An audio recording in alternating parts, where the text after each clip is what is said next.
5, 4, 3, 2, 1, 0.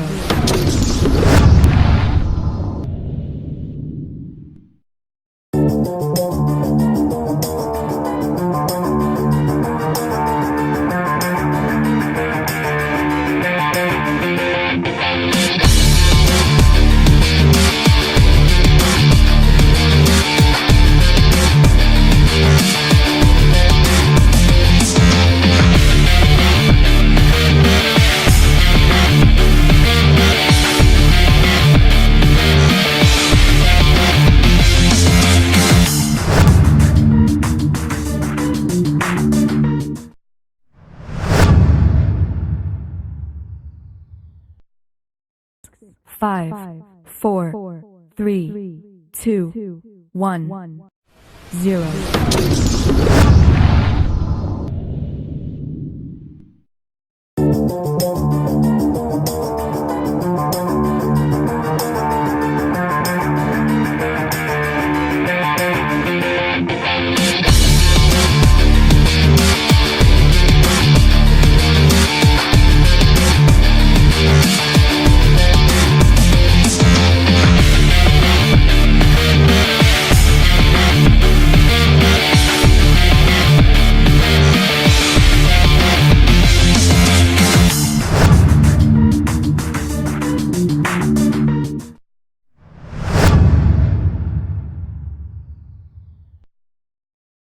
Five, 4, 3, 2, 1, 0.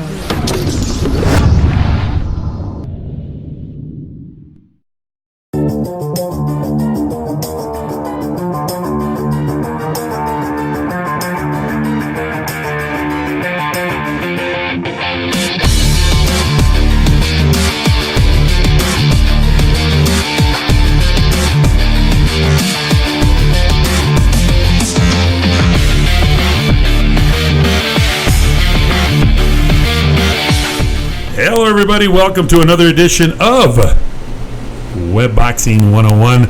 That's right folks, we want to thank everybody on this podcast number 25 for being with us Thursday, August the 1st, 2019. And like always, we are coming to you by way of Warriors Edge Boxing Gym and Promotions, and now home of El Paso's first, Las Cruces, New Mexico, representing all the surrounding cities, gyms, El Paso's first boxing podcast. I guess I can safely say that yeah, I'm the first. That's pretty cool when you say that, right? Like I say, the podcast first of its kind to highlight local boxers, coaches, owners, gyms, pro fighters, etc., etc. And that's what it's all about, folks. That's the beauty about our sport and the people here in El Paso that make it happen. It's as raw as it gets. And today on our show, we have the famous, and I'm going to say the famous owner, famous name to be of boxing, because when I started boxing, that was a huge name. We have Mr. Luis Anelo, founder, past, current owner of Pound for Pound Boxing Gym, that was the pride of El Paso. We have him today, Mr. Luis Anelo. A very good evening to you, sir. How are you? Thank you, Tree. Thank you for having me on your. You got it, my friend. Thanks for being here at Warriors Edge, folks. Don't. Yeah, you got it. Don't forget, guys, to comment on our live chat. We can establish dialogue. You want to ask Louie a question? Ask him a question. All right. We're also going to be right live on YouTube. Just the radio, just the voice. That's on YouTube. Type in Web Boxing 101. Subscribe. And you're right there. And also in a couple of more minutes, we're going to go live feed from my Facebook page, Web Podcast 101. There you can see, we're going to see our guest going live. We got a big show, big topic today, folks. And the question is, how can we make the sport safer? How can we make the sport safer? That's the big thing, man. That was one thing that I wanted to bring up. What do you guys think? How can we make the sport safer? From the recent fighters that passed away, boxer Maxim Dadashev died last Tuesday morning as a result of brain injuries.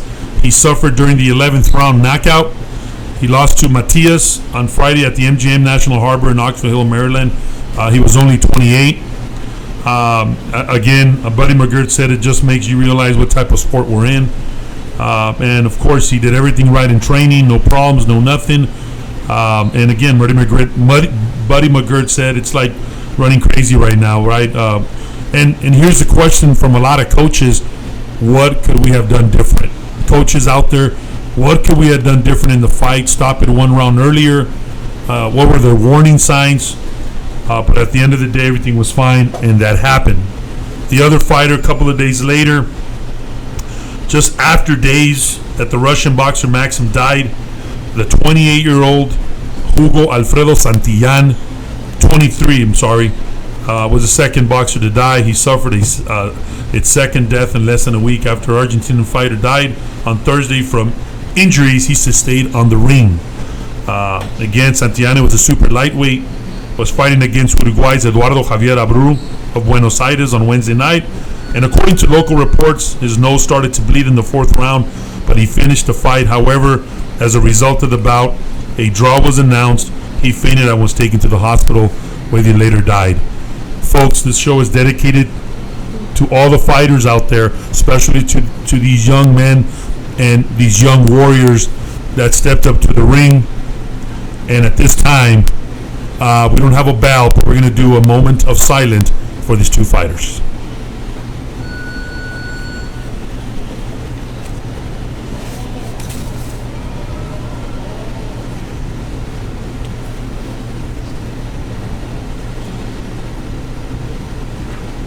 Rest in peace, champ.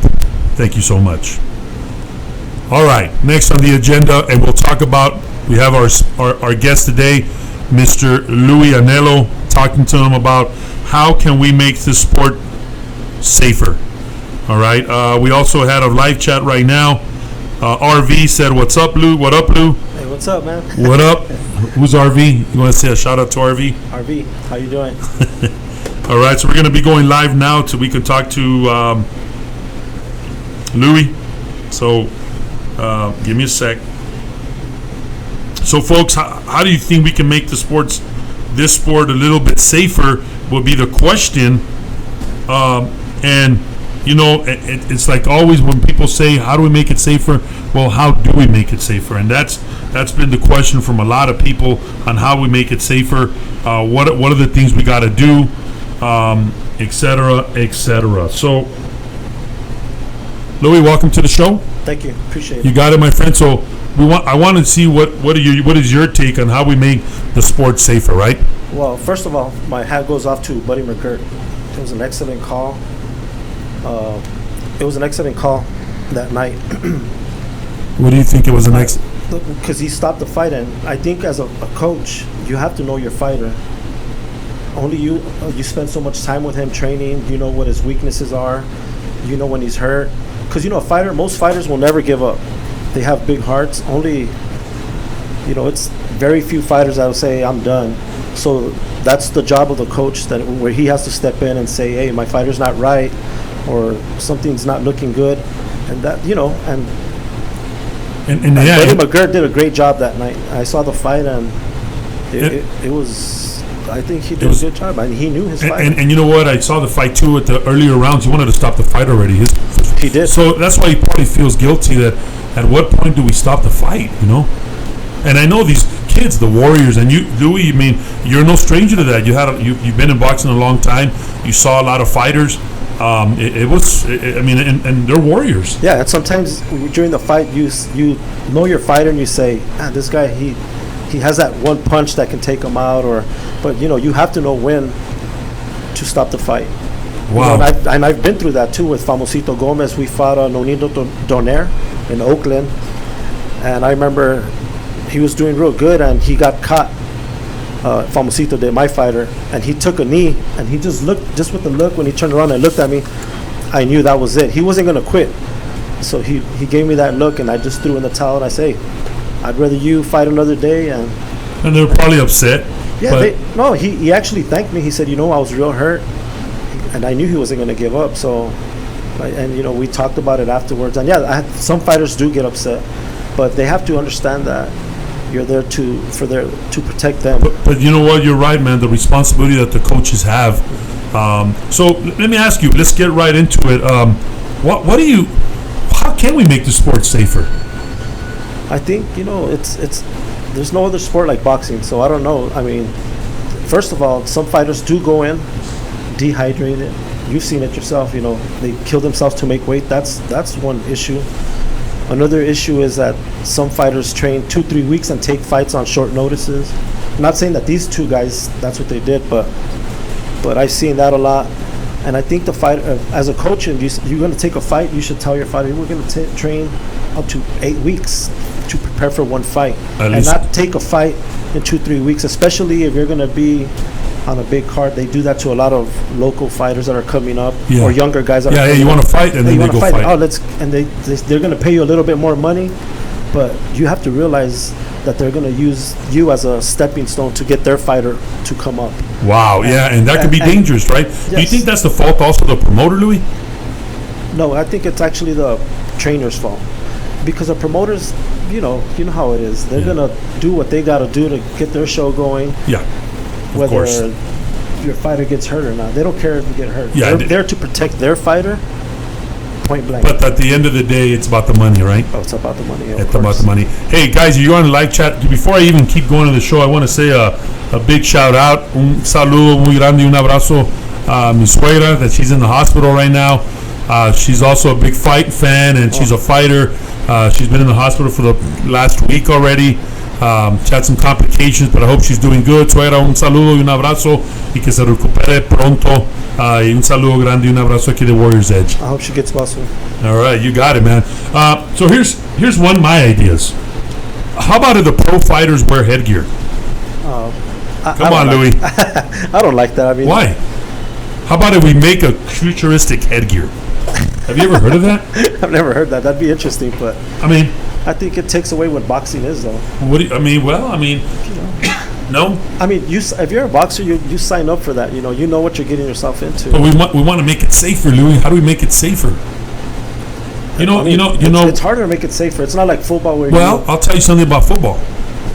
After all that concussion thing that's been going on for the last 5-10 years, a lot of kids don't play football no more. I've spoken to parents and I don't want to put my kid in football, too much head trauma. There was a lot of reform and they lost a lot of kids maybe. Do you think boxing will probably gain I respect the guy that gets up there and fight with headgear or not headgear. Exactly. So you don't think headgear would be something, because the headgear does protect the head into one point. It does. It protects you to a certain extent. It doesn't. I fought amateur and the shots still hurt, the punches still hurt. But do you think but it absorbs a lot of the blows, don't you think? I don't know about a lot, but I'm sure it absorbs some. Yeah. I don't think I'm not for amateur fighting without headgear. I believe you should wear headgear. In amateur. And, and pros, I think it should be without headgear. No headgear. No headgear. Okay, look, here's another one, Louie. Put you on the hot seat again. Because you know boxing. That's why we have the people like you here. They teach me boxing. What about a little bit larger gloves? Tell the folks, what's the ounces of gloves that pros wear? I think from 147 down, you wear 8 ounce. Wow, that's a small glove. That's a small glove. And then above 147, it's 10 ounce, which is still a small glove. What about some 16 ounce? Think that'll make a difference? It's got to make a difference, Louie. Yeah, but you take the punch. Like if you're a puncher, it's gonna take away your punch. A big glove like that. But remember, that's why you train with 16 ounce gloves. You got to make it safe. But it's boxing. The only way I just think if it's gonna be dangerous whether you wear 16 ounce gloves or 8 ounce gloves. That's why we train with 16 ounce gloves. This guy's all boxing old school, man. You ready for the other one? Oh, yeah, go ahead, shoot. Here's the other one, Louie. What about a mouthpiece that would read the blows to the head? And I'm telling you, it will read the blows that the fighter has had. Like a mouthpiece that it has some type of mouthpiece that if it's green, when the boxer opens his mouth, the ref can see that the fighter hasn't suffered too many blows to the head. When it starts to turn yellow or red, that indicates to the ref that the fighter's probably taking too many blows and he's got to really see the fighter. What do you think about that? I don't know how that would work, but anything can work. I mean, Jesus. I mean, technology is you're getting amazing. punched in a fight. That's how you're getting punched in your body or your head. I mean, if it's gonna show red because you keep getting punched. No, I'm just saying the head. I mean, that's boxing. You're gonna get punched in your head. Wow. I mean, that's what I think. Maybe what about a mouthpiece? I'm not condoning none of this. I mean, but I'm taking that's out why of the you have box. mouthpiece. You don't just wear a Walmart mouthpiece. You got Yeah, to of go course. to the dentist and get a good mouthpiece. Exactly. And I think what would help is you get more medical staff on board. Boom. Medical staff on board to see the fighter every round. Instead of just one fight, you have two people watching the fight. And Okay, what about the doctor? How often does the doctor step onto the ring? I'm going to say something. Sometimes the doctor is with the promoter. If it's their fighter, you've seen it too. It's true. I love it. If you see the doctor, if it's the promoter's fighter, he's not going to just stop the fight quick. Of course not. Because they need their fighter to win. Of course. But if you see the other fighter, the opponent's... The doctor's up there. Yeah, he's up there. He sees a small cut. If he could stop it, if he sees the other fighters losing, they're going to stop the fight. I'm not saying all doctors. But what if there's rules and regulations that would say that, the doctor I must... think we do need more federal regulations in boxing. Do we have any? There's not any. There's not any. No. Don't even get me started with the judges and officiating, but we'll get there right now. But for the fighter, you think the doctor can step up every round to see... Maybe that would help, and I think that's a good idea. Every round to come see and check. That's what I'm saying. If you have two doctors, one goes to one corner, one goes, and he's going to see. And he's seeing right there, and he dictates seconds out, right? Well, wait a minute. I still got to see him, check his eyes. I think, because we don't, and folks But you got to don't know remember, that. you only have 60 seconds. Yeah, but if regulations will state, the doctor still can get up with the corner people and just watch him. He doesn't. Who gets up there? It's the commission, man, corner man, and the commission, and the right? commission goes up. That's the it. commission's just making sure. Of course, that, nothing illegal's happening, exactly. Right? But what about if a doctor gets up there and sees the fighter every round? I would like to see that. Right. I think that would help. Right. Maybe for the safety of the fighters. But of course. I don't know about the mouthpiece though and the headgear. Well, I mean, I was just thinking maybe, I don't know, maybe the fighter. So, folks, I mean, how can we make this sport safer, man? I mean, you know what? And like Louie said, I mean, fighters are going to get hit. That's the sport. But you know what, man? When you have loved ones fighting, or even your own kid, not your own kid, your kids at the gym, I mean, they run the risk of getting injured, man. It's just the sport, right? So, I don't know. For most man. boxers, it's not just a sport. It's a livelihood. Yeah, it is. Right? Especially kids out of the United States and Mexico and Russia and those countries that they're trying to make like the Philippines. And these like guys were Pacquiao, from this guy with Maxim was that's from their way Russia. out. Yes, they're trying And he left a son and a wife. Yeah, that's sad. So I mean, you know what? I want to see more reform, and I want to see more safety at it. I would like that. You know what? And you guys are the pros. I mean, these are ideas that I'm throwing, and I want to learn. But they've been trying to get federal regulation as long as I can remember. And you can't. There's no way. How do you fix boxing? I don't know. They've been trying to get like I said, the federal regulations, and they can't because there's too much money for the promoters. And imagine if they were to do that, they're going to lose a lot of money. Yeah, because they're going to regulate now what they can do. Yes, exactly. Because in football you have it. Yes. In baseball you have it. In every sport, but boxing. But that's the most brutal sport. And that's the most brutal sport. And the most underpaid sport. Do you think? Whoa, man! Well, wait a minute. I've seen guys make big money. I've seen guys make $500. Even as an guy coming up at 4-rounder, when they get paid $500, it's sad but that's all that you're getting if you're not an Olympian, And I think that should be way, way more money for. Do you think that boxing needs more of a, not just one regulation, like not one regulatory agency like USA Boxing? Do you think it needs more? More, because there's one that we got to answer to, and that's it. And that's USA Boxing. That's it. Yes. Maybe, I don't know. And sometimes that even seems like USA Boxing seems they favor certain fighters. Yeah. And that's not fair for the fighter either. So. Right. On the live chat, we have Joey Armendariz. He's watching you live. Joey Armendariz. Alberto Castillo says that's the greatest coach in El Paso. Thank you. Nachito Trevino said fighters who wear headgear are the greater risk of getting concussions because it becomes a target to hit. What do you think of that? Like I said earlier, I fought with headgear and it still hurts. I mean, it it's a possibility. I mean, We're I don't gonna- think there's enough studies on that, so I really wouldn't know how to answer that. Wow. I mean, I like the fact about the doctor. Yeah, that's a great idea. You know what? What about Louie the weigh-ins, man? What about the what? Let me ask you a question. They win the night before the fight. They have a whole day to explode into their bigger weight. Do you think that's also a concern? You know what? I don't. I mean, I've had fighters that gain 5 pounds right after the win. I've had fighters that gain 16, 17 That's pounds dangerous. That's very dangerous. So how do To they me, allow that means that? that the fighter got so dehydrated, and that's. I used to have a fighter that happened like almost every fight.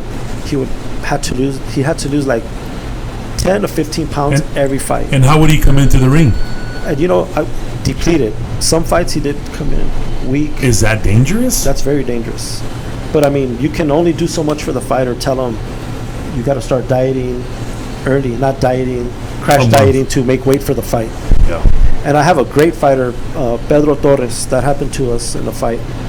He lost 40 pounds in 1 month, and that was ridiculous. I was almost going to call the fight off, and he was like, I feel good, I can do it. And during the fight, I could see he wasn't fighting the same, so I was like, oh man, that's why I was just keeping an eye on him, making sure he was okay. That's when the trainer steps in.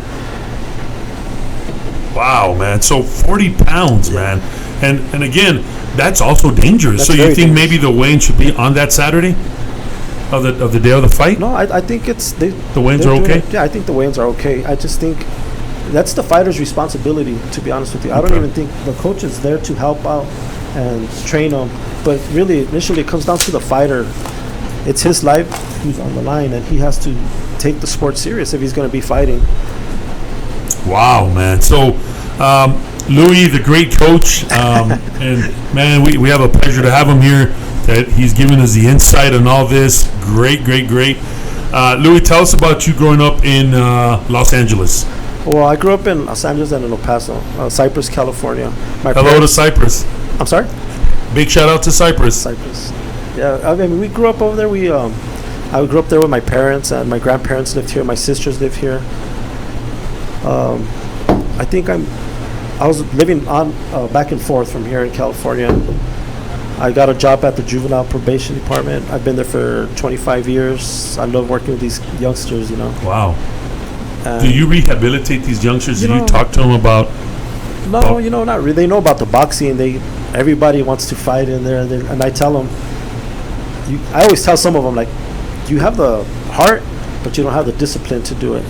And they get, oh, come on, man. Like, it's true. Like, you need a lot of discipline for boxing. You gotta run, you gotta eat well, you gotta sleep. You can't drink, you can't do drugs. You have to be on And you point. know what, Louie? They come into the gym here, and you Yeah. see them. Yeah, you see Trouble 'em. youth, you know what I mean? So And- you grew up in California, and were you a big boxing fan growing up? I was a boxing fan at a real young age. I remember passing through a gym and hearing the speed bags. And I was Yeah. it made me stop and try to peek in the gym. And I waited till the door opened. I snuck in, and I fell in love with it. And then fast forward a couple years later, I lived with a roommate of mine, one of my best friends, Eddie Cruz. I don't know if you remember him. He was a great boxer. He was a tough boxer. I started going to the gym with him, and we started sparring. And he's like, "You need to fight," and I just did it for fun. I never did it like I didn't want to be a champion. I didn't want to. I just did it for recreational. Recreational. So after that, how many amateur fights did you have? I think it was like 27 or something. And you fought them in California or here? I fought in San Antonio. I fought in El Paso. Amateur. Amateur, yes, amateur. Lubbock. Lubbock. So you were heavily involved from a young age. But here in El Paso, somebody that has 30, 40 fights, that's a lot of fights. Yeah, of versus course. somebody living in LA that Yeah. has 200 fights. Yeah, and that's not a lot And of I fights. think that's a big problem also for our fighters here, because they go to Okay, the no- state level and of they course. can't compete. So, okay, so then you mentioned that. Yeah, Why do you think that's the case, man? I think we don't have enough shows here in El Paso, and I think I'm speaking for myself when I had pound for pound gym. One of the big problems is we'd enter 15, 16 fighters, and honestly, I would say more than half would win, and they would get robbed and by the judges here, and then they would get discouraged. So there was like, so they didn't want to fight anymore. But there was a while, like I think for like 5-6 years, that we won the Junior Olympics and the Golden Gloves in a row. Either or, So I remember one of the Golden Gloves we won, entered 12 fighters. All 12 won. I'm gonna be honest with you, Tree. And I would say like we lost. And the last fighter, they totally robbed them.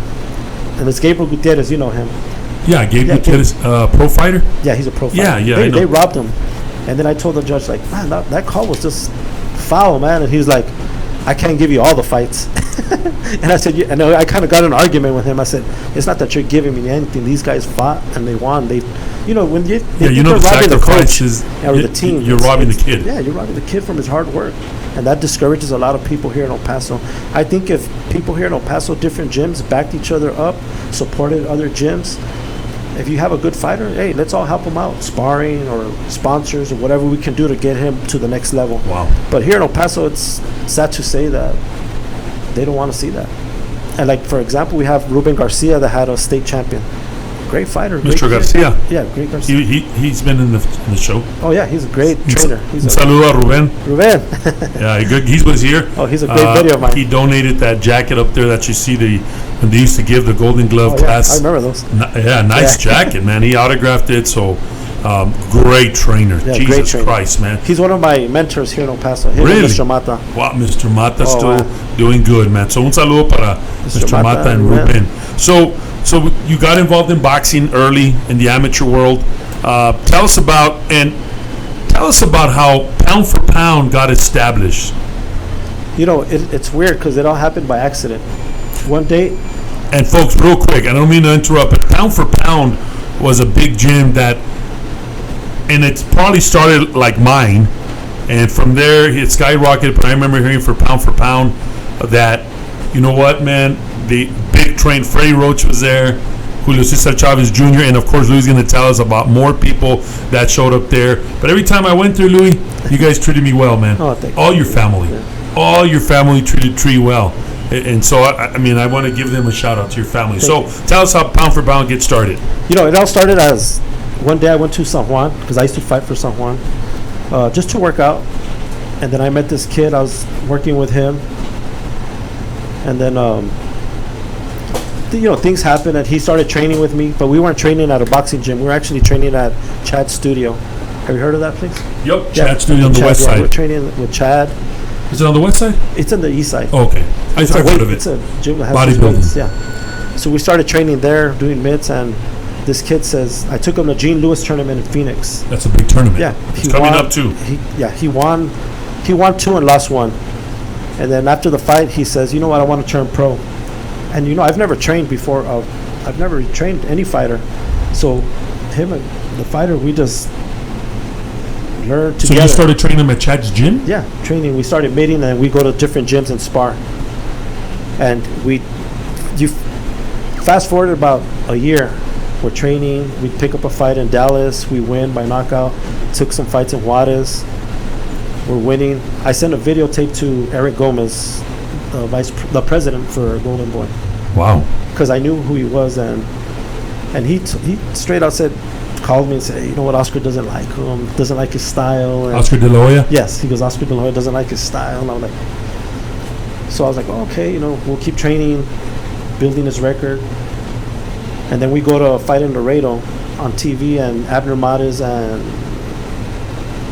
I forget the guy's name, but Abner Mares wins by knockout. The other Olympian wins, Vicente Escobedo. I know him. They both win by knockout, so we're the next on TV, next fight on TV. It was going to be the televised fight. Yeah, cool, man. And it was a great fight. He beats the local guy, and it's weird because I get off the ring and we're happy, and then Vicente Escobedo comes up to me and he says, hey, you have a phone call. Like, he gives me the phone, and I go, who is it? He's like, oh, it's Oscar, wants to talk to you.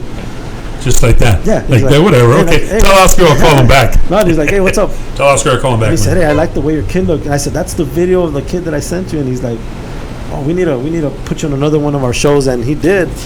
And it all went from there. He started giving us different fighters, and we were knocking them out. And finally, he gave us a contract for 5 years. And So he gave you the contract, and you're not. After like 3-4 fights, so we knocked every opponent out. That Are he you put serious? Yes. And this is out of a gym, Chad gym. Yeah, Chad's gym. Okay, so then And you I'm get still good, real friends with Chad, and I always thank him every time I see him because really. yeah, he's a good friend. He's always supporting me. There's a lot of people here in El Is he Paso listening that to support the podcast? me. You know what? I don't know. Fabian Garcia says saludos al coach Louie. Hey, thank you, Fabian. Wow. He used to be one of my fighters. Tough Really? guy, yeah. You know, all the fighters that we had, and I'm not saying it just because they were my fighters. Fabian, Jojo Galarza. Jojo Galarza is one of my coaches here. Oh, yeah. Jojo, Fabian, Gabe, Josh Enriquez, Pedro Torres. Josh Enriquez comes in here. Yeah, Josh. Joel. We had a bunch of fighters, and they were all tough. They all, and Albert Salcedo. And you tell about the ring announcer too? Come on, tell everybody. Yeah, you were the ring announcer when Sullivan fought. And Jojo Galarza. And Jojo, yeah, that was a great fight. At Cohen Stadium. Yeah.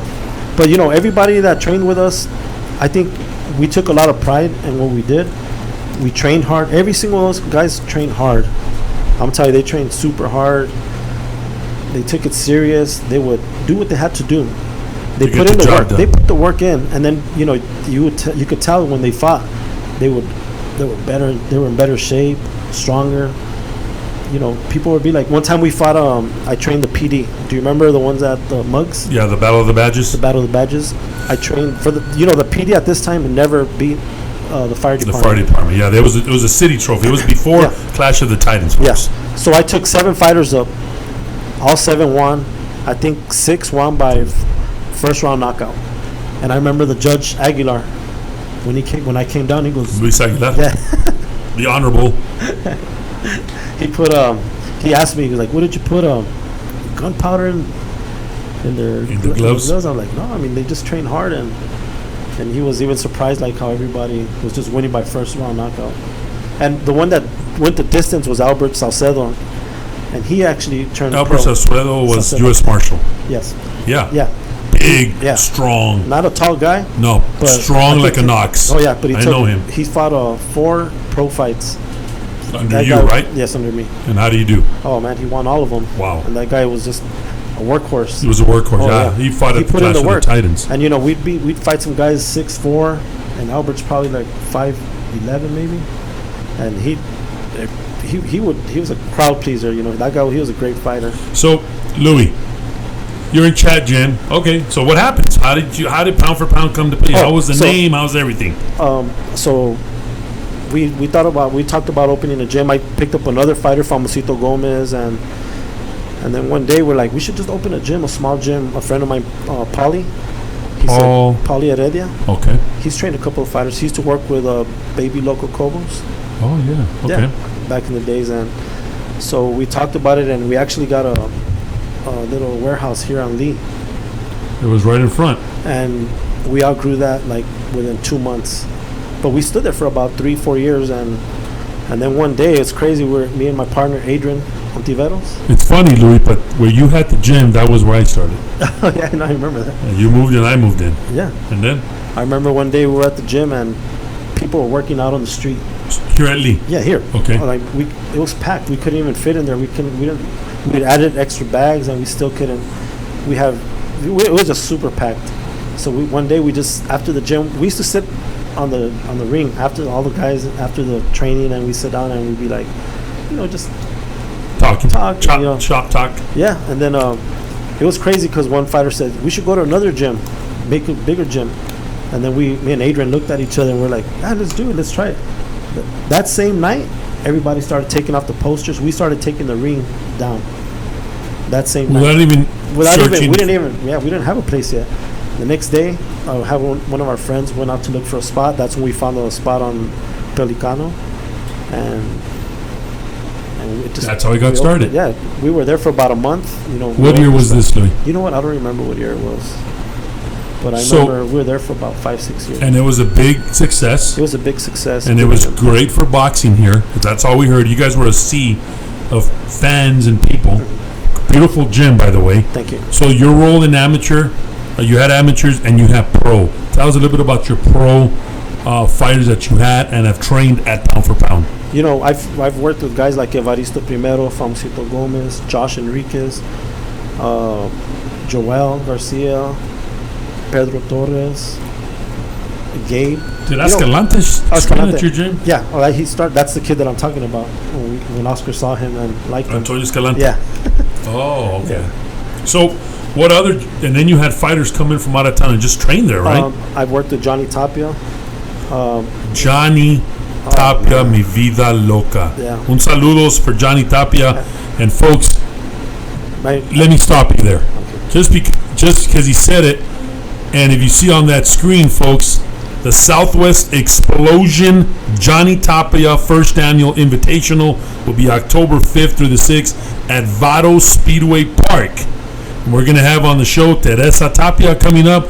The widow of Johnny Tapia will be on the show live in a couple of weeks.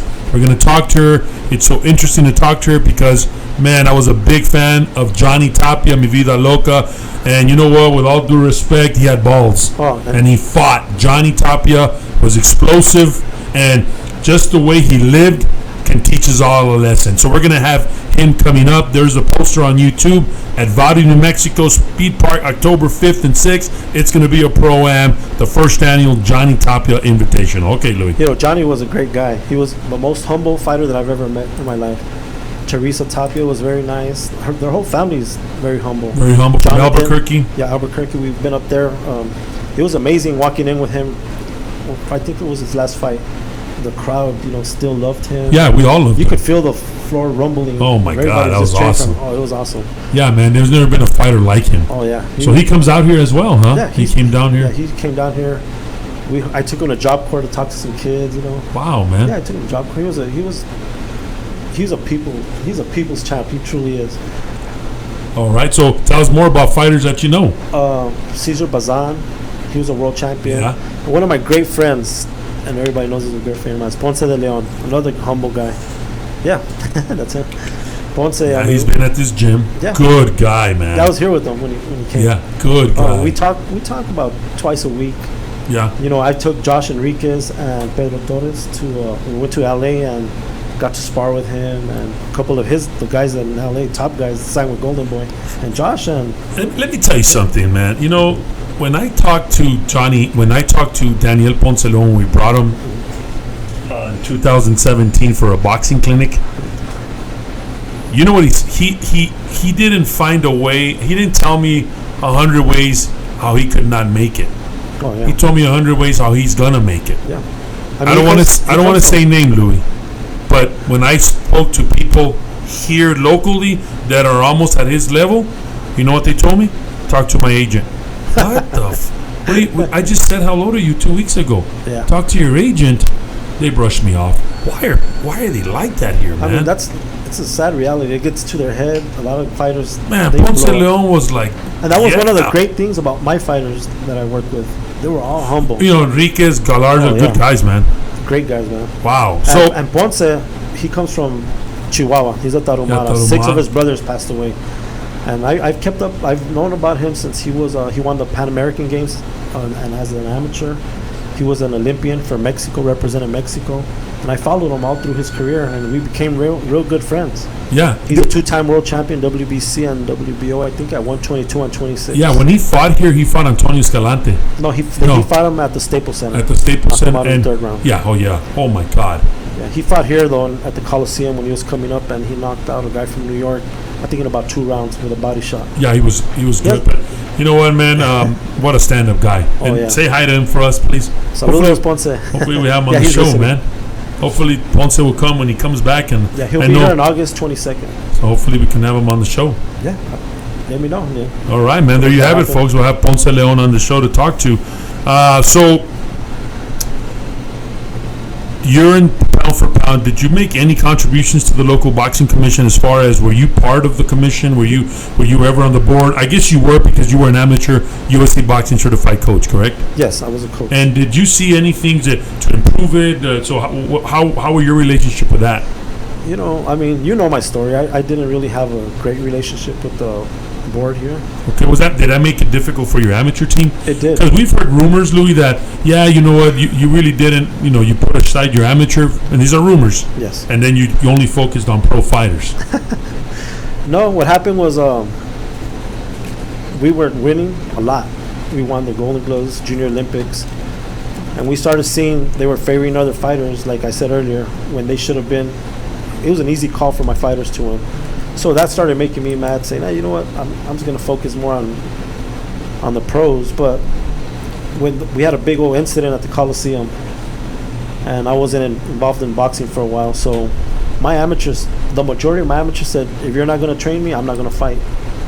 And I was like, oh, you need to keep fighting. And okay. We fought it for a while, and we still fought. But, you know, during that time, whether they want to say it or not, I mean, boxing declined in amateurs here because I was putting 15, 16 fighters per show. And then all of a sudden when I had that incident, boom, there was no more 16 fighters. You had like 10 fights. One time they even had to cancel a show because they didn't have enough fighters. Wow, and you know what? I mean, I don't know. It's the fall of but yeah, we don't have as many shows here. Yeah. You know, and I'm also a fault at that too. My kids don't fight as much. You want to put them up there. It's harder. And you know what? Also, Louie, can you also attribute it to the times? Kids now today, Yes. Man, it's a different breed. You got to remember, the millennials are a different breed, man. That's not true. Everybody. I got a lot of kids in my gym. Yes. You know what? In the gym here, at the Warriors Edge, man, we take any kid.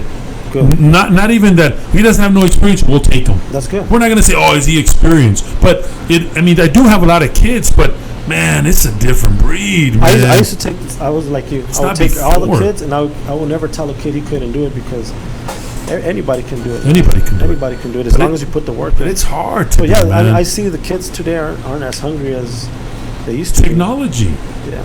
I mean, everything is in technology. But all right, so pound for pound is alive and kicking.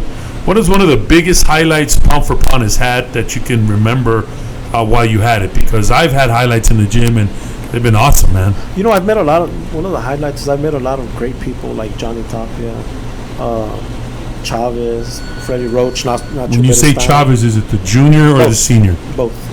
But I mean, I was a big fan of senior. I used to keep up with him. Who wasn't? Oh, yeah. So, you know, I met a lot of great fighters. Winky Wright, Peter Quillen, Latif. You know, and like Ponce de Leon, we became good friends, you know. And I think that's probably one of the big highlights. Met a lot of people, great people. And to this day, I have a lot of good friendships with these guys. Wow, man. That's good, man. I'm going to tell you. So what was the fall of pound for pound? What happened, Louie? You know what? I know, like you said, there was rumors and stuff. Like, you know, my partner Adrian was working different shifts. I was working different shifts. A lot of the fighters, like, when we didn't have, like, Josh and JoJo and Pedro and all these guys together, and the coaches weren't there, it kind of like, it was different. It was a different environment. When we had everybody together, it was a great atmosphere. You know, it was fun to go to the gym. And I got kind of burned out working. You know, full time. Adrian's working, and when he wasn't there, I had to carry the load, and it got kind of hard, you know. But you know what, Louie? A lot of people don't understand. A lot of people, maybe, I don't know. They don't know what it takes, man, to run a business or like promote a fight. Yeah, it's very difficult. It's a lot of work, man. People don't know that. You like running the gym. Everything is tedious. Yeah. So you just got burned out. I think I just got burned out. I felt like I didn't, you know, with all the politics, I just lost my love for it at that time. Wow. Have you regained it? What's the comeback? I have, man. Me and Ponce de Leon and I are thinking about opening a gym again here in El Paso. Really? Yeah, we're talking about. So you're going to be my competitor. Come on, Louie. I'm going to be your partner, man. Yeah, we're all in this sport together. Yeah, of course, man. You know, you've been a good friend of mine for a long time, so, you know. Yeah, man. I have nothing bad to say about you. I mean, I wish you the best, man. I mean, but if we were to compete. Oh, man. Competitive individuals. Yeah, like me and Mr. Mata talk about that sometimes. Yeah. He said, every time we're going to fight pound for pound fighters, he's like, oh, there we go, man. Yeah. He goes, it's going to be tough, you know. We just laugh about it. But, I mean, you know what? Competition. Yeah, and you know when you grow like that, and we'll go back to what you're going to do. When you grow like that, the more you grow, the more haters you got. Oh, man. Actually, I have a story about that. One day I was, towards the end of closing my gym and all that, I was talking to Roy Jones Jr., and he was saying, like, he asked me, what is it that you don't like about boxing? I said, I just can't stand all these haters, man. You know, I'm not like that, man. If I'm cool with you, we'll be cool. And he just laughed and he said, man, how do you think I felt being a world champion for 10 years or whatever he was, and beating everybody? He goes, everybody wanted to see me lose, and he said I loved it. He goes, I had nothing but a bunch of haters that wanted to see me lose, and he goes, that means you're doing your job. And I kind of was like, yeah, you're right, but I just don't like that kind of. And we've had our downfall here too. Yeah. Whether it's haters or jealousy. Yeah. We've had our downfall with people here, man. That's what we're talking about. Like that's what happens here in El Paso. I don't know about other cities, but people don't back each other up here. They don't support each other. If we were to get together, El Paso would be a force to be reckoned. Oh yeah, especially in the state level, national level. Yeah, I mean, how long has it been since we've taken a kid to nationals and won? We have a couple right now. Yeah. But not like back in the days. What's his name? Mike Uceta fighting. And Morales. Those guys were. You knew they were going to. And you know what also, Louie? I mean, you know what? The boxing here in El Paso has rich tradition. Yes. The Junior Vicencios, the Mr. Matas, big. So, tell me about your comeback. You want to open the gym? If you can share that info. I mean, Ponce and I have been talking about it. I talked to my partner Adrian, and we've missed boxing so much, and we're talking about opening it. Ponce is actually talking about moving to El Paso. Wow. And opening a gym. Him and I, so I mean, it's on the talks right now, and he'll be here on August 22nd. So, but I'll let you know, and hopefully when we come back, we'll get some of our old guys back. All right, we'll be coming here with you and sparring. And good job. Yeah, we'll come back and any place, and you might want to open it, east side, west side. What do you think? We need boxing. We need boxing everywhere, man. No pass on. This is probably the only gym in the east side, right? Well, on the east side we have the rec center down North Valley, but on the east side, man, you're right. You're the only gym. Well, Combative Sports, Joel Rodriguez on Montana. Boxing, but that's karate, isn't it? I don't know. I think it's boxing. I think this is the only boxing gym in the east side. It's a beautiful gym too. Thank you. Appreciate it. My hobby. Yeah, I came in. I was like, I love that smell. I miss it. Devin Alexander's walked here. Ponce Leon. You know what they told me? What? We've been to other gyms in El Paso Tree, but this one smells like boxing. Oh yeah. it's like when you go to somebody's house and you can really kick back and you can spill something on the couches. We're not like all fancy. Yeah. And that's a boxing gym. I love it. Yeah, thanks, man. The Devin Alexander's trainer, Nathaniel Cunningham. Oh, Cunningham. Steve Cunningham. Steve. He's a former cop. Oh yeah, that's right. And then he walked in and he goes, man, this is the gym. Well, this reminds me of my old gym that I had here in Lee. I love that gym. It stunk and there was blood on the wall. Yeah, there was blood on the ring right now. Yeah, there's duct tape on the ring, and you can see it. The old bags, and I loved it. Yeah, this is a boxing gym. So, and you know what? It's attributed to a lot of loyal people that I've had, but also my family. Yeah. My wife and my kids. So that's been a big credit to them as well. So, can El Paso compete with bigger cities to bring in more championship professional fights? I know in the past podcast, Louie, I don't know if you heard, but we've talked about it. Like, how come El Paso doesn't bring more championship fights? We have. Last year, PBC bought some fights. Devin Alexander, Victor Ortiz were on the card. But it seems like this year there's nothing in the horizon. Look, when I had my gym, I also worked with Top Rank. I worked with a lot of different promoters besides Golden Boy. And I remember Top Rank bringing a show here to El Paso. The tickets it was televised fights, good fights, $5 tickets, and people still. What the promoter told me, he said, "Man, this is so embarrassing. They have to bring everybody down from the car." Yeah, they always do. Yeah, they always it was do. embarrassing, and the tickets were $5. And he said, he even told me, Bob Ram said, "I'll never bring a show to El Paso again." And he brought Chavez back. Yeah. Because Chavez sells, but you're giving your up and comers. Yeah, so like Eric Morales fought here. So then El Paso's not a boxing. What do you think is the problem? It used to be. Let me tell you one thing, man. $5, we still can't fill the Coliseum, right? But do you think that when the pro fighters come, say Top Rank comes and he knows a person like you, do you think that somebody's got to do legwork for them and go to the gyms and pass out tickets? And sell tickets. I mean, but big promotion companies like they don't depend on the tickets. They depend on the TV. Gotcha. I'm sure they work out something with the concession. Well, let me tell you about concessions, Louie. Yeah, Don Haskins won't. Oh my God! Yeah. I went to a concert there last month. You know how much the adult beverages were? $9. I don't know if you remember you my show that kidding I me? had at Shriners. I don't know if you remember that. No, show. I didn't go to that one. Bro, it was sold out, packed people. We had to turn people away. That's how it should be. The promoter should make the money and the concession and the gate. Like you said, you put in all the work. Yeah, And you don't want to go to Don Haskins or the Coliseum and they take everything. Yeah. And plus the parking. I mean, but it's and you're right. So, Yeah. so how come we can't compete, man? I mean, we want to see more championship fights, but maybe you're saying it right. I think just because it people don't doesn't support it sell as much. Yeah, they don't. Well, they say they do. I mean, there's a big boxing. They think they wanted everything free. Yeah, I mean, a lot of people do. Because I mean, there's been fights and people, your phone will blow up like, oh, I need a ticket. I'm like, well, I'm not the promoter here. Just the tickets are $5. Just go get them, man. Jesus Christ! Man. I mean, you've been through that.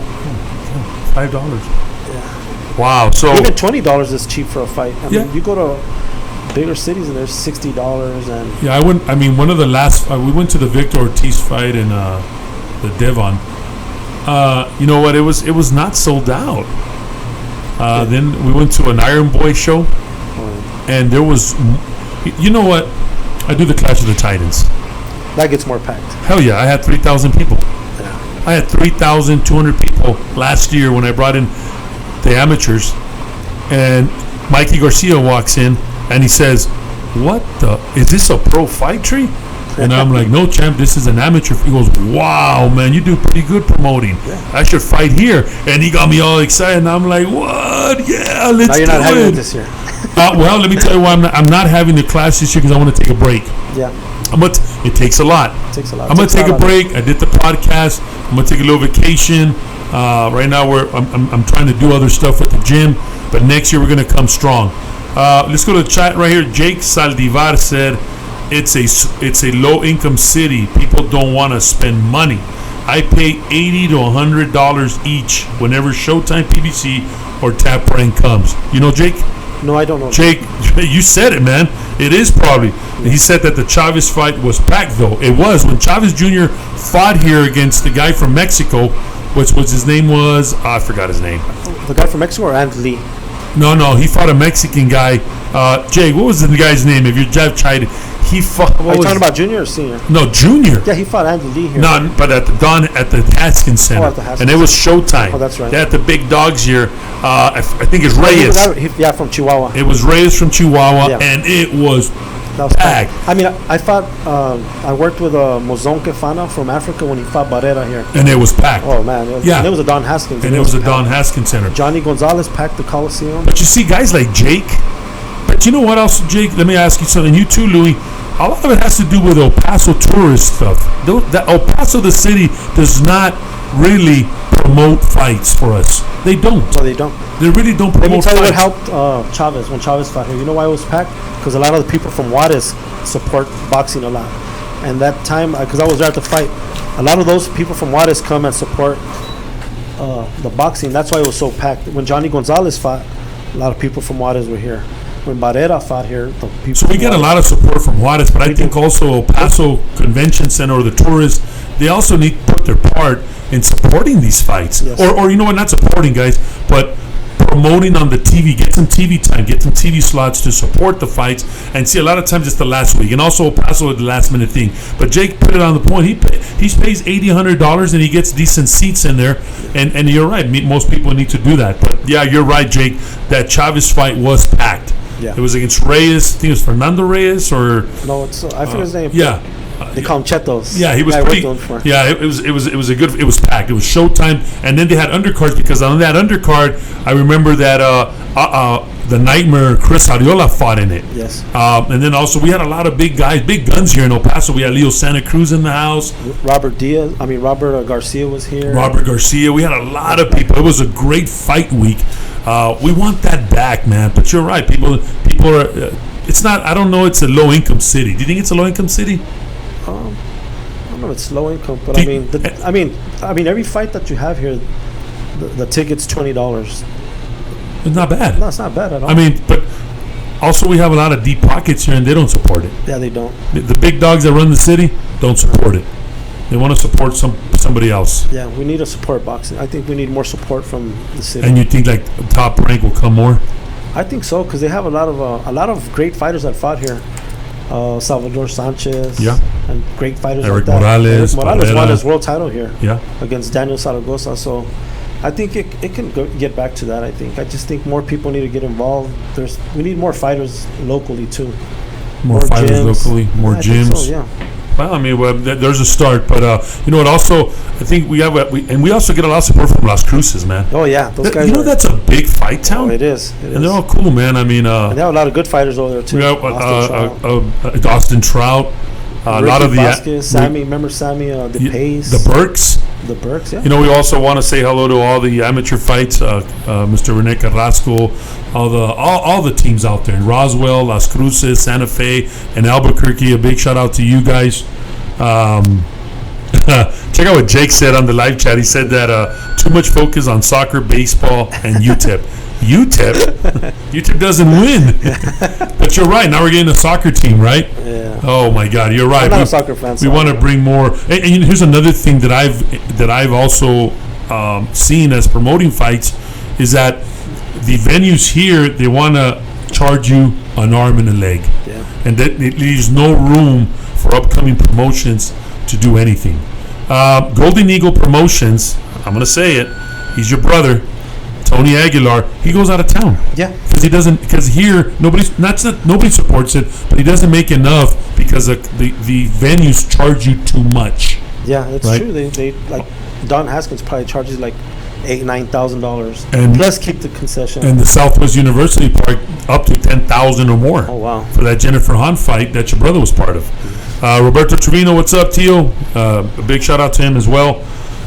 So I guess we cannot compete. So what has been your most notable fight there, Louie, that you've been part of here in El Paso? One of my guys or any other fighter? Your most that you were part of. I mean, there's been a couple. Like I remember that I've been to with when Costa Zoo beat Relas. Here in El Paso. Yeah, at the Coliseum. That was a great fight. When Eric Morales won his world title, we've talked about that. Yeah. And I showed him pictures, and he even trips out on how skinny he was. Yeah. Now he's heavy duty, man. And he was like, "Wow, man!" One time he signed my picture, he started laughing. He goes, "Man, I remember this. You know, that one." And when Chavez beat Verdell Smith here, I mean, that was an easy fight. But my fighters, I mean, I'm proud of all of them. Josh Enriquez, that guy. He's a nice guy, man. He's a great kid, man. He would bring a lot of people. So those are your notable fighters, right? Him, Pedro Torres.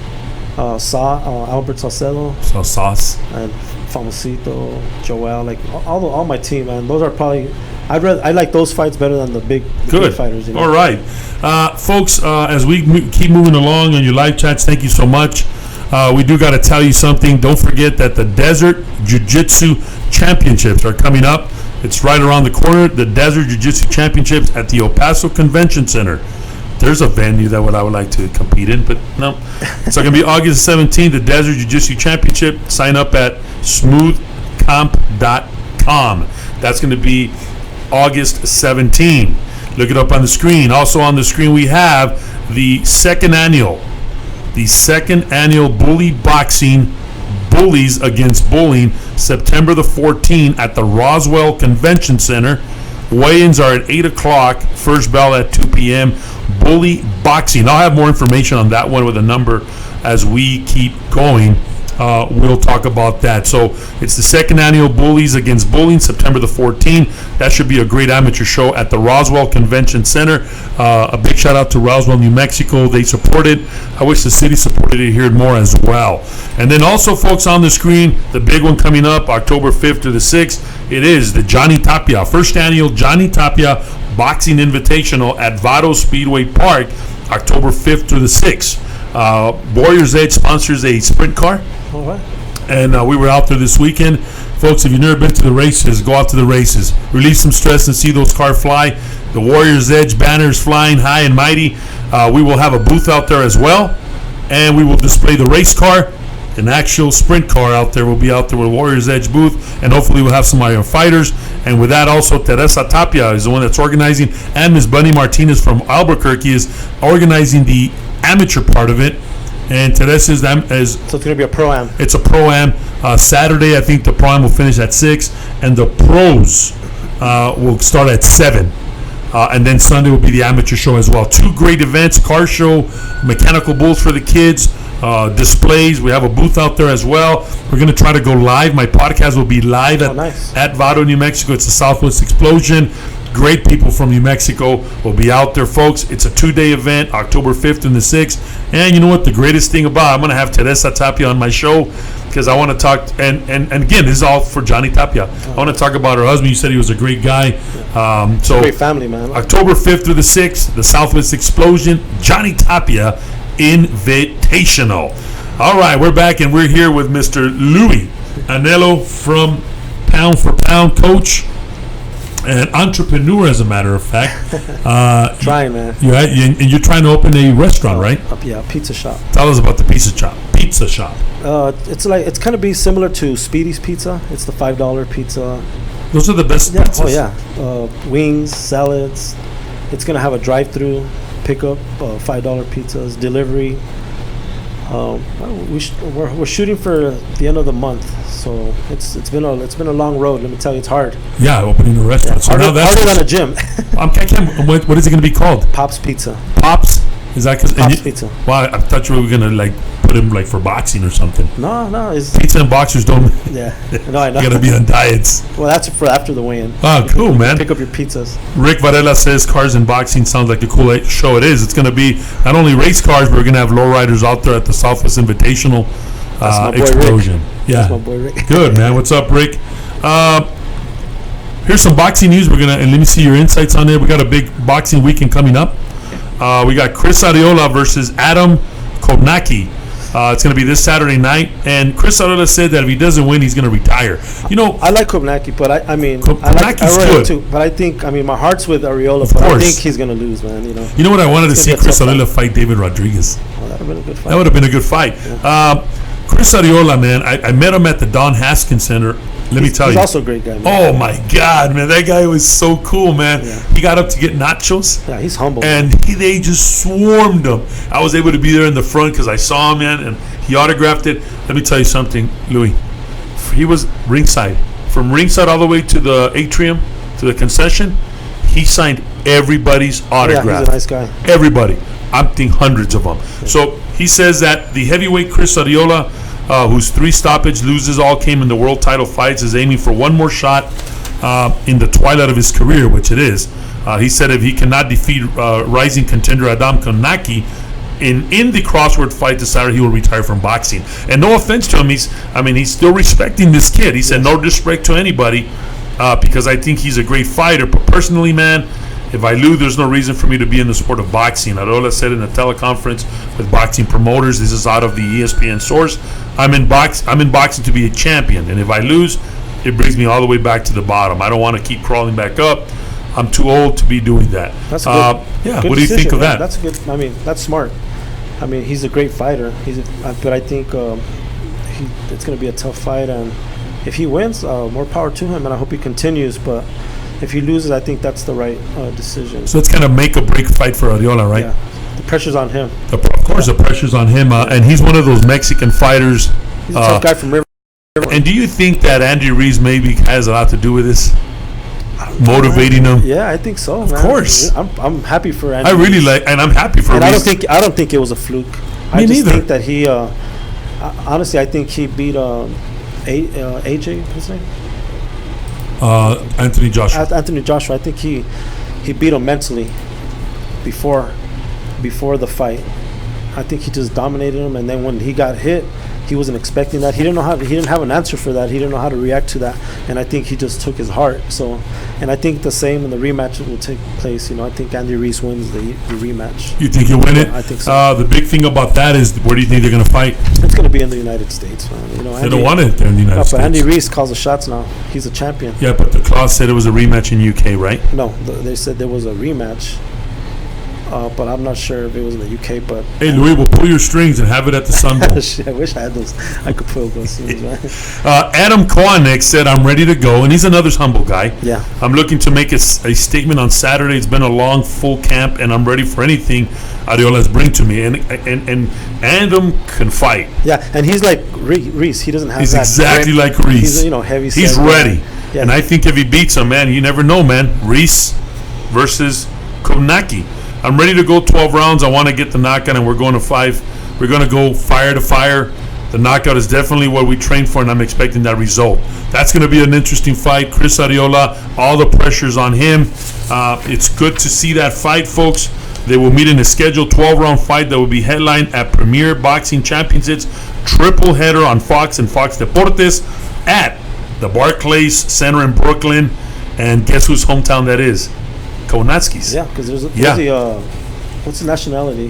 He's Polish or something like that? Polish? He's like Polish. Yeah, something like that, yeah. And there's a big Polish community. Big Polish community up in the East Coast. Yeah. And it's going to be at the Barclays Center. Barclays Center is beginning to be a big boxing mecca for boxing, right?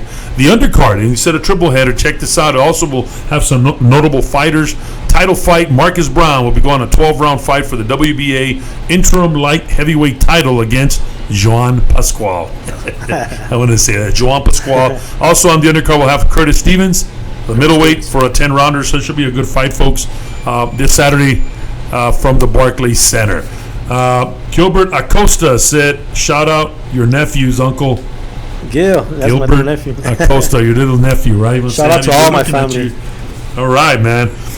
Continue on the boxing news. How about that Chavez Jr. said he's not playing around anymore. Yeah. I don't know. I think he's an embarrassment to the sport, man. I'm sorry to say that. I know there's a lot of Chavez fights, but I mean, he was a big disappointment when he fought Canelo. Big disappointment. Oh man, that's like, I don't know. I don't think he's not even half of what his father was. If he was, he would be a very. You think that was a lot of pressure for him? No, I don't think so. I mean, like I said earlier, if you're a fighter, man, you got to put in the work and you got to do what you got to do to win. But do you think there was a lot of pressure on him trying to live up to his dad's legacy? I mean, I don't think so. I mean, he had all the support.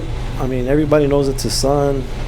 I mean, he had everything, all the tools. I mean, how nice is it for, not everybody gets that gift. You know, you get your father's name and you're going to get all the connections. And he just didn't do his part. I mean,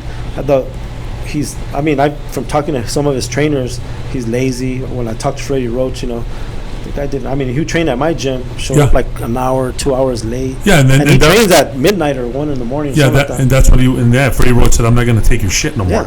He says that he feels good because he's always learned every fight, and I'm at a point when I know more certainly what I want for my career. I mean, I wish him the best. I mean, I hope he's serious. He's going to fight Everett Bravo. It's going to be a 10-rounder middleweight bout. I don't know who that other guy is. Exactly. He says, I'm not playing around anymore as much as I did sometimes. He even admits it. Yeah. Especially after the fight with Sergio Martinez, when I stopped thinking 100% about boxing. Okay, that's why I know it's time to resume my career. I know that I haven't given my best. I believe that I'm convinced that I can give more, and that we will still yet to see the best of Julio Cesar Chavez Jr. He's 33, man. I'm not finished, he said, because now I'm going to focus on boxing, and I'm going to win my second world champion. Chavez also added that he will go up to the ring to show that he can deliver great fights. Again, and he plans, check this out, man, amongst more 3 fights he's going to fight, more quality opponents. Here we go. Alfredo Perro Angulo, which is past his past and his career, and he's looking to regain a world champion, and that's probably going to be his next fighter. Angulo, again, nothing against him. Yeah, he's washed up, man. But he's done. I mean, he's done. So that's why I don't take him serious. You know, if he was really serious, he would have taken a top 10, top 20 fighter. I mean, nobody knows the other guy. Nobody knows the guy. Yeah. And I think the next one he should get a top 10. Yeah. Edgar Zuniga said, hey. Hey, Edgar. Jay Lopez say, hey, Gilbert. Hi, Gilbert. And then Rick Varela said, got to stop by your gym soon, Tree. You're welcome, my friend. Come on by. Doors are open here at the Warriors Edge Boxing Gym. All right, so continue on the news. Got some big fights coming up, Louie. Are you excited? Yeah, I always keep up with the fights. Great, I was happy for Pacquiao, too. Yeah, what did you think of that fight? Yeah, man, I was going for the old guy, man. I was going for Pacquiao. I think he did an awesome job. And you know what? Not because I'm jumping on the bandwagon. I really thought he was going to win. But I didn't think he was going to win that fashion. No, I know. He outboxed him. Oh, my God. He was going to outbox him, but not like total dominance. Yeah, he dominated him. That body shot in the 10th round. My God, that was... And you know why he didn't finish him? He was tired. Yeah, he was He's tired. old, man. I mean, age is keeping up on him. Yeah. Father time. Oh, yeah. But, oh, my God. I'm just worried about him facing Spence if he faces Spence, I think. What do you think about Earl Spence and Sean Porter? Oh man, that's gonna be a great fight. You think so? I'm going for Earl Spence. I think that guy's awesome. I think Earl Spence is gonna knock him down. Yeah, I think so. I think so. Yeah, that's gonna be a good fight. Yeah, Earl Spence is good. Remember when they were talking about Earl Spence and Canelo? Oh yeah. Oh my God. Okay, let me ask you a question. And that was that topic of Canelo. What do you think of Canelo not fighting? He's ducking the mandatories. He's ducking Triple G. He was gonna shoot up to fight. Would you want to Kovalev. see Triple G again? I would. I mean, I really would because I think. I think he Triple beat G him. won, yeah. No, the second fight. Okay, the second fight Canelo was a beat him. draw. The first time he beat him. I mean, let's be real here, man. He beat him the first time. Second time was a draw. But I mean, that first one, I think. I think the first one, Triple G won. Yeah, he did. And then this one, well, I mean, we want to see. So then you said he's ducking people. This is what I've heard in social, and when I was seeing in the reporting, the boxing reporters, Sergey Kovalev, they've offered him $5 million to fight Canelo, and they didn't take it. Who knows if that's the key? Here's another rumor. But I don't blame him. $5 million. Yeah, Sergey's a world champion. He's a world champion. He's a champion. You know, they want to fight him. Yeah, they're gonna get his belt. But I mean, that guy's already old too. You know. So he's ducking him. And then he should fight the Charlo brothers. The Charlo brothers are out there. And they made up a belt for him, and then they made Charlo the champion. Yeah, well, here's the way that happened. That's politics. Here's politics, my friend, because they made it was called the WBC franchise title holder, whatever that means. Yeah. If you look at ESPN, Teddy Atlas was going berserk on that. He was saying, "What is that? What is that?" It's just like, hey, man. That's what's discouraging people from boxing. You know, those politics, man. It's just crazy, man. Like, you know, like in the old days, you'd see Hagler, Hearns, Duran, all those guys. The best fought the best. You know, number one fought number two. Yeah, two fought there three. was no. I think with the Mayweather era, it changed a lot of boxing because it made it about let's keep that perfect record. That's what the most fighters want to do now is keep the perfect record. And legacies. It's like MMA. People don't care about how many losses. They just want to see a great fight. Great fight. And I think boxing needs to go back to that because it's hurting the sport. It's hurting a lot of the sports. So Canelo is ducking him. I think and then he says he's not going to fight this 16 de septiembre of that weekend, which is the Mexican Independent, because I think there's problems with Golden Boy in him. That's what I've heard. Yeah. Now, he should have fought Calen Smith for his belt. That's the brother. He already fought at one of the Smiths. Yes. Smaller. But if you saw Calen Smith on the undercard of the Anthony Joshua and Reese fight, let me tell you, man. He looked good. Oh, my God. He looked very good. I just think they're not taking any risk with him. I think, you know about boxing. I think it's Golden Boy's cash cow. I mean, if he loses, who do they have? Because Golden Boy was trying to sign Earl Spence. Yeah, no. And no, they're not going to sign him. So it'll be interesting to see who Canelo's going to fight. Well, who's going to take over that weekend is going to be for the 16 de septiembre. I think somebody else is going to take over that weekend. It's going to be Triple G. Triple G's going to take care of that weekend. Yeah, and Triple G, I like his attitude because he says, I'll fight whoever they put. Because they're both signed with DAZN. Yeah. And Triple G said, you might have to fight Mexican guy, Munguia, I think. Yeah, he's going to fight Munguia. Yeah, Munguia. I think Munguia is on top, and I think he's going to beat Munguia. Yeah. Munguia's too early. He's a good fighter, but he's too young. He had flaws, and that's the problem with it. Okay, we want to see what the people want. But sometimes those are the dangerous fighters because Munguia is dangerous. Yeah, he's hungry, he's young. Triple G's a little older now. I mean, but it's going to be a good fight. This is an opportunity to capitalize on that fight. Yeah, and I wanted to see Canelo 16 de septiembre, but we're not. Yeah, we're not. So that's going to be Munguia versus Triple G. I heard he's fighting in October. I don't know why in October, but I heard Canelo's fighting in Halloween, October. I don't know. Jake Salivar said, can Pac-Man do the same to Crawford or Spence? Like you just mentioned, Louie, I think Spence is too big for him. Yeah, and Crawford. Oh, my God. But you know what about Crawford? I want to see him fight out of Omaha. Yeah, and the thing also with Crawford, what's going on with all the fights, the great fights that aren't being made. He's good. They're not being made because they're all with different promoters. It's Bob Arum. You got a PBC with Al Heyman. You have a Golden Boy, and they all hold the good fighters. So they don't want to negotiate. Yeah, they want to hold to their fighters. Yeah, and at the end of the day, it's about the money. Yeah, and that also hurts boxing, and the fans want to see those good fights, which. I don't know. They're not going to happen anytime soon, I don't think. No, me neither. Second half of 2019 promises to be still unknown. The only one that kind of we've seen is the Munguia Triple G coming up, so we'll see about that. And then the one that's already stenciled in and ready to go is the Anthony Joshua Andy Reese fight. But again, the site to be determined is yet to be determined. The site, it's pending. I think it's going to take place in New York again. You think so? Yeah, I would like to see it in L.A. Yeah, at the Staples Center? Yeah, that would be nice. Wow. And you know, one thing that when you talk about LA reminds me of Mikey Garcia. Oh, man. What do you think of that Mikey Garcia and Earl Spence? I mean, Mikey held his own, man. I mean, I thought Earl Spence was too big. I really like Mikey, man. He's a very technical fighter. Wow. I love his style, man. I would like to see him fight Lomachenko. Oh my God, Vasily Lomachenko. He's going to fight coming up. Yeah, he's one of the undercards, I think, coming up. And that would be a great fight. That would be a great fight. That's a mega fight. But for his weight. For his weight. Yeah, not Earl Spence. Earl Spence was too big. Oh my too God, skillful, he's too good. Quick, too fast, southpaw. How about Earl Spence and Crawford? I would like to see that, man. But like you say, the promoters, the two different promoters. Of course, it's not gonna happen. Yeah. So, is Pac-Man gonna fight Spence? Is that what they're talking about? They're talking about the winner of Spence and Porter, I think. And you know what? Next year. Yeah, and that affects I don't know. Pacquiao. I read that Amir Khan's gonna fight him in Saudi Arabia. I cannot believe you even mentioned Amir Khan. No, I know. That's like a joke, you know. Oh my God, Amir Khan, really? But I mean, they're talking about millions of dollars, so I don't know if he'll go. Amir Khan is real wealthy. Yeah.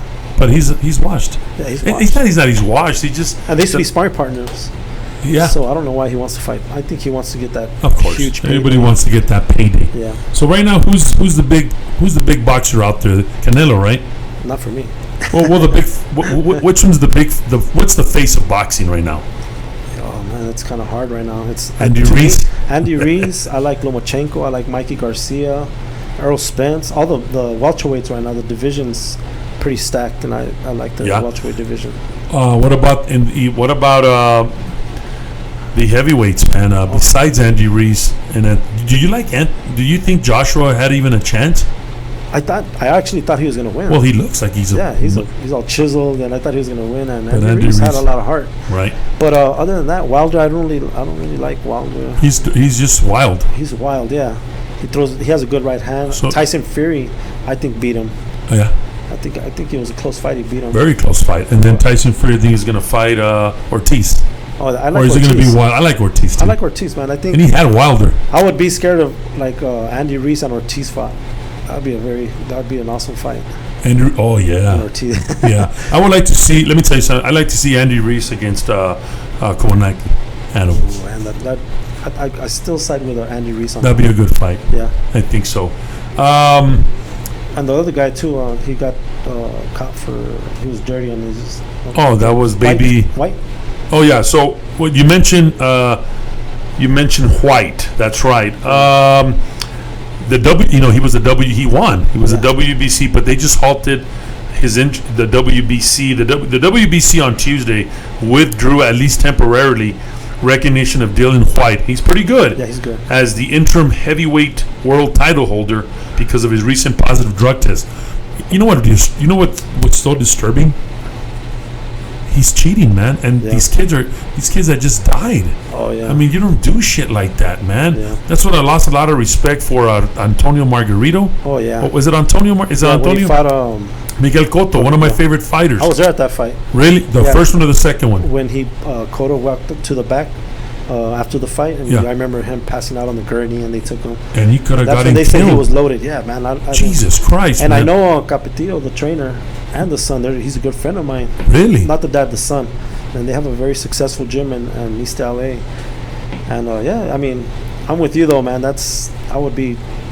And I was so happy, man. The fight that I wanted to see, the rematch, and he beat the living smokes out of him. Despite having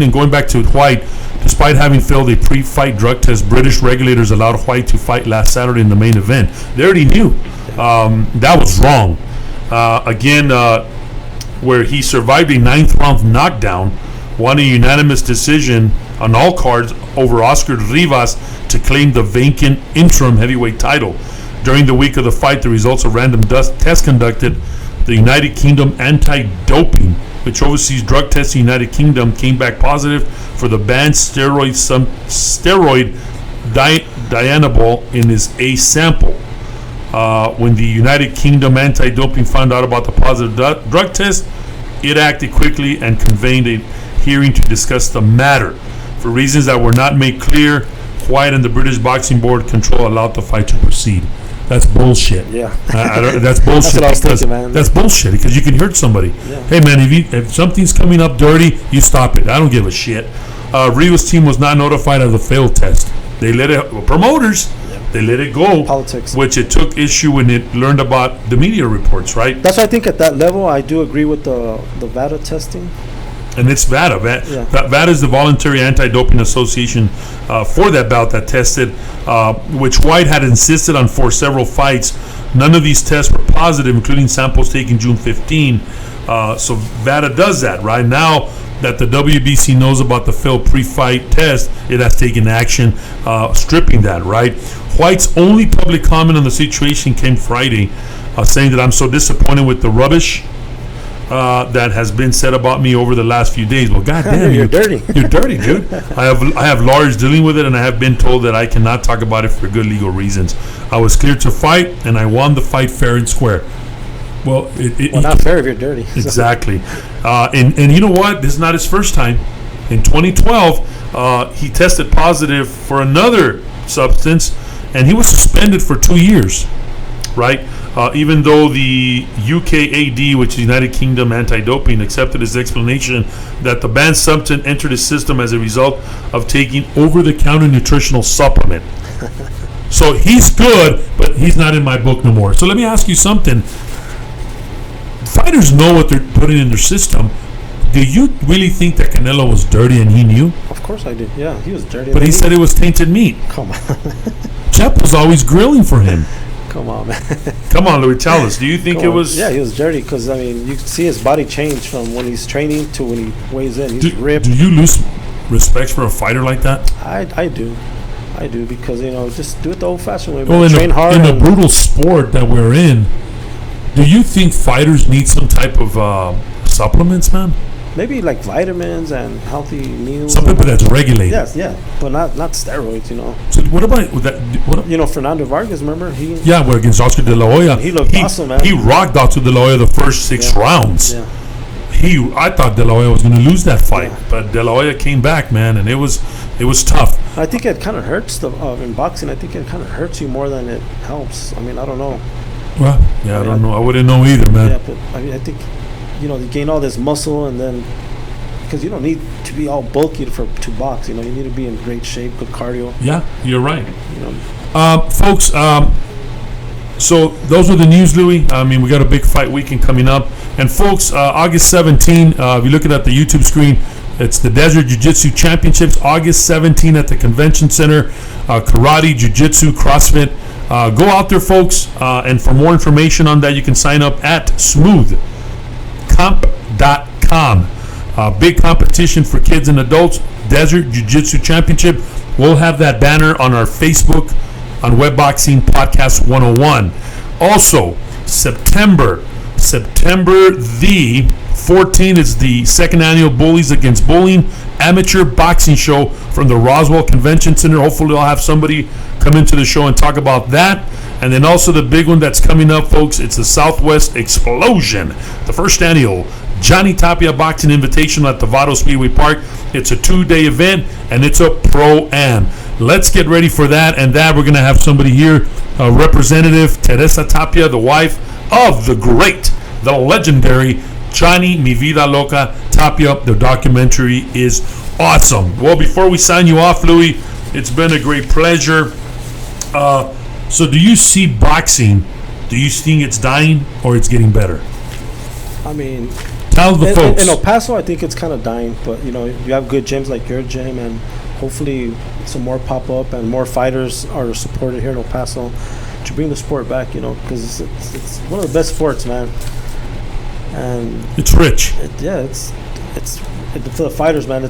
They work hard, and like I saw your fighters when I came in and brought back memories. Yeah, man, I love it, man. Good. And I hope it does come back, get stronger here in El Paso, and hopefully when Ponce and I discuss this, hopefully we'll come up with a plan and open our gym and try to help out too, get more involved with you guys. And I was telling you earlier, I wish you were involved more in the LBC. In the LBC, We need more people like you, Herman Delgado.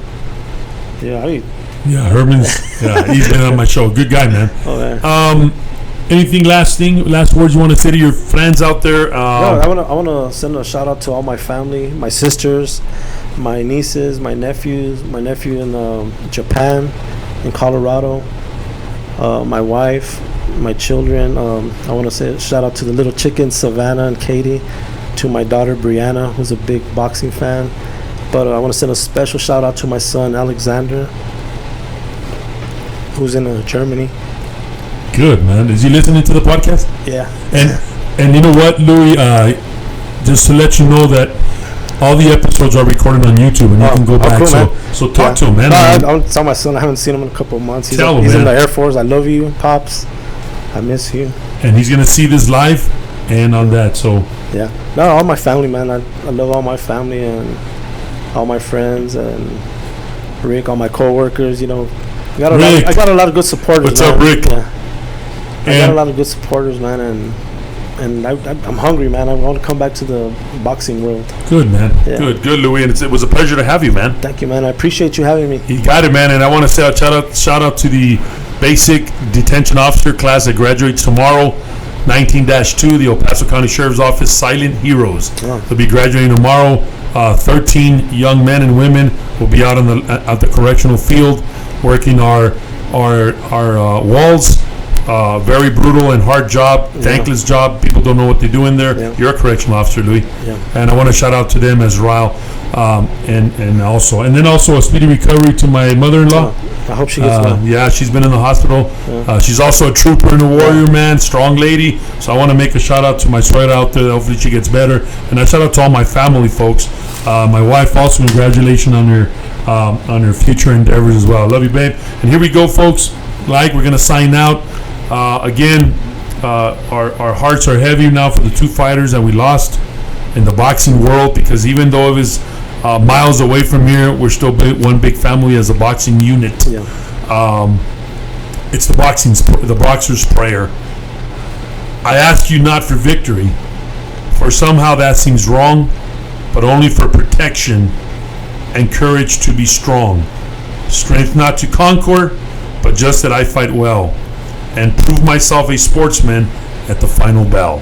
Folks, this has been Warriors Edge Boxing Podcast 101, and I'm signing out. Like I've always said, anything you do in life, you put God first. Thank you, Louie. Thank you.